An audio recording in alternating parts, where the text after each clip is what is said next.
Mukunda jewellers వారి Purvi golden diamonds November 1న KPHP లో ఘనంగా ప్రారంభం. ఓపెనింగ్ ఆఫర్ గా ప్రతి 3 లక్షల కొనుగోలుకు ఒక బంగారు నాణెం ఉచితంగా పొందండి.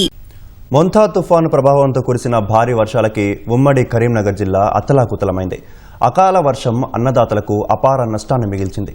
వరి పొలాల్లో ఇసుక మేటలు వేయగా ఆరబోసిన ధాన్యం నీటిపాలైందని అన్నదాతలు వాపోయారు. సైదాపూర్ మండలంలో పంట పొలాల్లో ఇసుక మేటలు వేసి వరి కోసే పరిస్థితి లేదని అన్నదాతలు ఆవేదన వ్యక్తం చేస్తున్నారు. ఆరుగాలం శ్రమించి పండించిన ధాన్యం నీటిపాలవడంతో ప్రభుత్వ సాయం కోసం దీనంగా ఎదురుచూస్తున్నారు. కరీంనగర్ జిల్లా వ్యాప్తంగా 15 మండలాల్లోని 183 గ్రామాల్లో 34,127 ఎకరాల్లో పంట నష్టం జరిగింది. 30,565 ఎకరాల్లో వరి, 3,512 ఎకరాల్లో పత్తి దెబ్బతిన్నట్లు వ్యవసాయ శాఖ అధికారులు ప్రాథమిక నివేదిక తయారు చేశారు.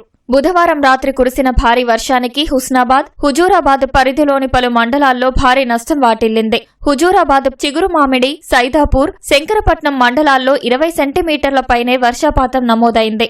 రాత్రిపూట కురిసిన భారీ వర్షంతో కొనుగోలు కేంద్రాల్లో ఆరబోసిన ధాన్యం తడిచింది. పొలాలు పూర్తిగా చెరువులను తలపిస్తున్నాయి.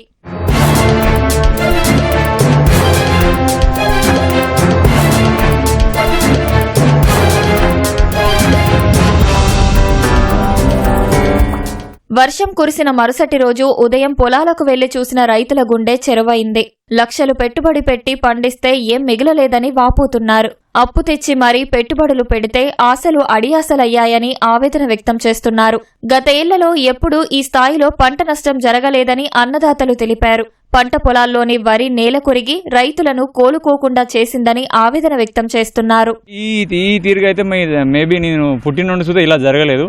రోడ్ల పంట ఉన్న వరి పొలాలు ఉసుకొచ్చి కొట్టుకొచ్చి వరిలో మొత్తం కప్పుకొని పోయినాయి. ఈ పంట మాత్రం ఇక పనికి రాకుండా ఉన్నది. ఇది ఏ రకంగా చూసినా ప్రభుత్వమే సహాయం చేయాలని కోరుకుంటున్నాం. ఈ పెట్టుబడి ఒక 2 లక్షల దాకా అయింది 4 ఎకరాలకు. ఆ పెట్టుబడి కూడా వచ్చేటట్లేదు. వరి అంతా పడిపోయింది. వరద మన చెరువులోకి వెళ్ళి వాటర్ ఎట్లా వెళ్ళిపోతాయి అట్లా వెళ్ళిపోతున్నాయి.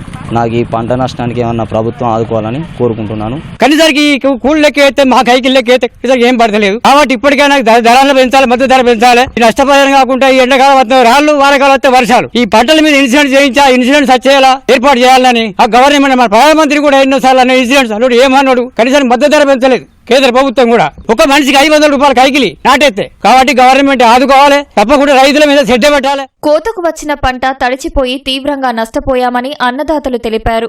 కోత కోసి ఆరపోసిన వడ్లు వర్షానికి కొట్టుకొనిపోయి నోటికాడికి వచ్చిన ముద్ద నీళ్ల పాలైందని విలపిస్తున్నారు. కొన్ని చోట్ల పంట మొలకెత్తిందన్నారు. కౌలు రైతుల పరిస్థితి మరింత దయనీయంగా ఉంది. ముందుగానే కౌలు చెల్లించి సాగు చేసిన వారు ఆర్థికంగా నష్టపోయారు. చేతికొచ్చిన పంట వర్షార్పణం కావడంతో ప్రభుత్వ సాయం కోసం కౌలు రైతులు ఆశగా ఎదురుచూస్తున్నారు. పొలంలో 3 ట్రిప్ల వడ్డెల్లిని తీసుకొచ్చి పోసిన ఒక కిత్తు లేకుండా వేయినాయి. 1,00,000 పంట నష్టమైంది. మీరు దయించి ఏమన్నా మాకు సాయం చేయాలి. పంట చేతికి వచ్చే టైంకు 3 రోజుల వర్షాలు పడి వరదలనే నాని మొలకలు వచ్చినాయి. మొత్తం నష్టం దాదాపుగా నాకు 3 లక్షల నష్టం జరిగింది. ఇప్పటికీ కలెక్టర్ గారికి 2-3 సార్లు వినతి పత్రం ఇచ్చినాం. కాలువలు కబ్జా అయిన కాలువలను తక్షణమే తీయాలని. దాని మీద ఇప్పటివరకు ఎటువంటి స్పందన లేదు. తక్షణమే ఆ కాలువను స్పందించి కాలువను మరమ్మతు చేయాలని కోరుచున్నాం. రైతే రాజు అంటున్న ప్రభుత్వం పరిహారం అందిస్తే తప్ప తమకు మరో పంట వేయడానికి మార్గం లేదని చెబుతున్నారు.